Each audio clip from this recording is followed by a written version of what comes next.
Saat ini, ada begitu banyak pembangunan proyek megakota yang sedang terjadi di berbagai belahan dunia. Kita dapat melihat kalau di Mesir sedang berlangsung proyek pembangunan megakota yang rencananya akan menjadi tempat bernaung bagi 6,5 juta orang. Kota yang dibangun dari nol ini rencananya akan menjadi tempat berdirinya gedung pencakar langit tertinggi di dunia. Meski begitu, megakota ini masih kosong dikarenakan proyek ini belum rampung sepenuhnya. Di tengah gempuran inovasi dan teknologi, berbagai negara saling berlomba untuk membangun megakota mulai dari awal. Apakah negara-negara ini berhasil mewujudkannya? Itu yang akan kita bahas. Seperti yang sudah kita singgung tadi, Mesir akan membangun ibu kotanya yang diberi nama Egypt's New Administrative Capital. Megakota ini mulai dibangun pada tahun 2015 di bawah pemerintahan Presiden Abdel Fattah al-Sisi dan rencananya akan rampung seutuhnya pada tahun 2030. Kota super mega ini terletak di sebelah timur Mesir dan berjarak 80 km dari Kairo, kota terbesar sekaligus ibu kota Mesir saat ini. Megakota yang akan dibangun berukuran 270 mil persegi atau setara dengan 700 km persegi dan ditaksir menelan biaya mencapai 58 miliar dolar atau 870 triliun rupiah. Tujuan utama dari kota ini adalah untuk memindahkan segala urusan pemerintahan dari Kairo. Pemerintah Mesir mempertimbangkan opsi ini dikarenakan kepadatan penduduk dan kemacetan lalu lintas di Kairo tak bisa lagi dibendung. Selain itu, infrastruktur yang ada di Kairo sudah terbilang kuno dan rapuh sehingga tak mendukung aktivitas pemerintahan yang akan semakin modern ke depannya. Di dalam megakota ini terdapat taman pusat kota sepanjang 1,6 km. Selanjutnya berdekatan dengan taman pusat kota, terdapat area bisnis yang dihiasi dengan menara buatan para pekerja konstruksi Tiongkok. Kota ini juga akan menjadi pusat markas pertahanan Mesir, The Octagon. Terlepas dari kemewahannya, desain megah ibu kota administratif baru Mesir mendapat banyak kritik sebab memisahkan secara spesifik area pemerintahan, bisnis, dan area hunian. Hal ini membuat megakota ini tak ramah untuk pejalan kaki. Di samping itu, pembangunan ibu kota baru memakan banyak biaya sehingga membuat pemerintah Mesir melakukan pinjaman sebesar puluhan miliar dolar dan membuat negara ini menghadapi krisis ekonomi. Menurut Match Mandor, seorang analisis politik Timur Tengah, kota yang rencananya dibangun untuk 6,5 juta penduduk ini tak akan mencapai target penduduknya dikarenakan harga hunian yang mahal di tengah kesulitan ekonomi negara ini. Selanjutnya kita akan membahas Naypyidaw, sebuah megakota sekaligus ibu kota Myanmar, salah satu negara di Asia Tenggara yang terkenal dengan rezim militernya. Dalam tangkapan resmi satelit, megakota ini sudah dibangun sekitar tahun 2002 dan rampung pada tahun 2005. Kota dengan arti nama rumah para raja ini memiliki luas 7.000 km persegi, 4 kali lebih luas dari kota London dan 10 kali lebih luas dari kota Jakarta. Namun terdapat keanehan dalam megakota ini. Dengan ukurannya yang terbilang cukup fantastis, kota ini justru sepi penduduk sebab dihuni kurang dari 1 juta warga Myanmar. Dengan kondisi yang sepi penduduk, kota yang luas dan Naypyidaw terasa seperti kota hantu. Jalan luas dengan 20 jalur di Naypyidaw terlihat sangat lengang. Taman dan pusat perbelanjaan terpantau sunyi. Bahkan ikon dari megakota ini, Pagoda Upatasanti, juga mengalami hal serupa. Padahal Naypyidaw juga memiliki bandar udara yang cukup luas serta berbagai hotel mewah di dalamnya.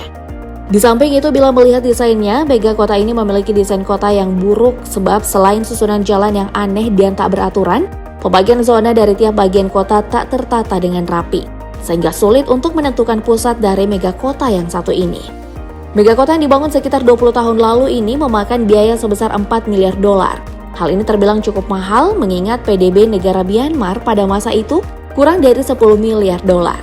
Terlepas dari biaya pembangunan yang fantastis, pemerintah Myanmar berdalih pemindahan status ibu kota dari Yangon ke Naypyidaw dengan alasan untuk mengurangi kepadatan penduduk di kota Yangon, tapi dari bukti yang ada, pemindahan ibu kota ini kemungkinan besar terjadi sebagai bentuk dari strategi militer dari pemerintahan Myanmar sendiri. Pembangunan megakota selanjutnya terdapat di Indonesia. Seperti halnya Myanmar, pemerintah Negara Kesatuan Republik Indonesia memutuskan untuk memindahkan ibu kotanya dari Jakarta ke sebuah megakota di seberang timur Pulau Kalimantan.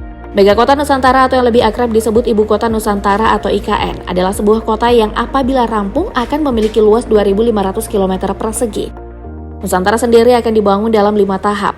Tahap pertama dimulai sejak Agustus 2022 dan diperkirakan akan rampung sampai tahap kelima pada tahun 2045 yang akan datang. Alasan utama dibalik pemindahan ibu kota dari Jakarta ke Nusantara dikarenakan Jakarta sebagai pusat pemerintahan sekaligus kegiatan ekonomi memiliki jumlah penduduk yang overpopulasi. Diperkirakan jumlah penduduk di kota Jakarta mencapai 11 juta jiwa dan 30 juta jiwa di area kota sekitarnya. Selain itu, menurut hasil penelitian Badan Riset dan Inovasi Nasional atau BRIN, 25% wilayah Jakarta akan tenggelam pada tahun 2050. Penyebab utama tenggelamnya Jakarta karena penggunaan sumur bor dan air tanah secara berlebihan. Fakta ini menjadikan Jakarta sebagai kota yang paling cepat tenggelam di dunia dan membuat pemerintah Indonesia memiliki urgensi yang jelas untuk segera memindahkan ibu kotanya ke Nusantara. Pembangunan megakota ini ditaksir memakan biaya sebesar 32 miliar dolar atau 480 triliun rupiah dan diperkirakan akan menjadi hunian bagi 2 juta jiwa. Mahalnya biaya pembangunan IKN mengharuskan Indonesia mencari investasi asing. Jepang yang awalnya berinvestasi pada proyek ini memilih mundur setelah melihat progres pembangunan IKN. Sehingga kejadian ini memberi tantangan bagi pemerintah Indonesia untuk mencari investasi di negara-negara kaya Timur Tengah seperti Arab Saudi dan Uni Emirat Arab. Namun tak menutup kemungkinan kedekatan Indonesia dengan China membuka peluang bagi negeri tirai bambu ini untuk berinvestasi di proyek megakota Nusantara Indonesia. Berangkat dari keresahan yang sama dengan Indonesia, Korea Selatan juga berencana untuk memindahkan ibu kotanya. Kepadatan penduduk dan tidak meralatnya pertumbuhan ekonomi memberikan alasan jelas kepada pemerintah Korea Selatan untuk membangun mega kota Sejong sebagai ibu kota baru dari negeri ginseng ini. Megakota yang berjarak 125 km dari kota Seoul ini mulai dibangun pada tahun 2007 dan telah menjadi tempat bagi sebagian kantor pemerintahan Korea Selatan pada tahun 2012. Sejong didesain untuk menjadi kota mandiri dengan banyak ruang hijau, kendaraan listrik, dan fasilitas berbasis digital. Rencananya Sejong akan menjadi ibu kota resmi Korea Selatan pada tahun 2030 dan diperkirakan akan menjadi tempat tinggal bagi 500.000 warga Korea Selatan. New Clark City merupakan proyek pembangunan megakota yang terletak di Provinsi Tarlac, Filipina. Berjarak 100 km dari ibu kota Manila, NCC memiliki luas 9.450 hektar atau 94,5 km persegi. Ide pembangunan New Clark City pertama kali muncul pada tahun 2012 dan sampai saat ini masih berlangsung. Proyek megakota ini adalah pembangunan jangka panjang sehingga BCDA atau Base Conversion and Development Authority, lembaga resmi pemerintah Filipina, telah menandatangani kontrak 50 tahun dengan grup investasi yang ikut mendanai pembangunan NCC.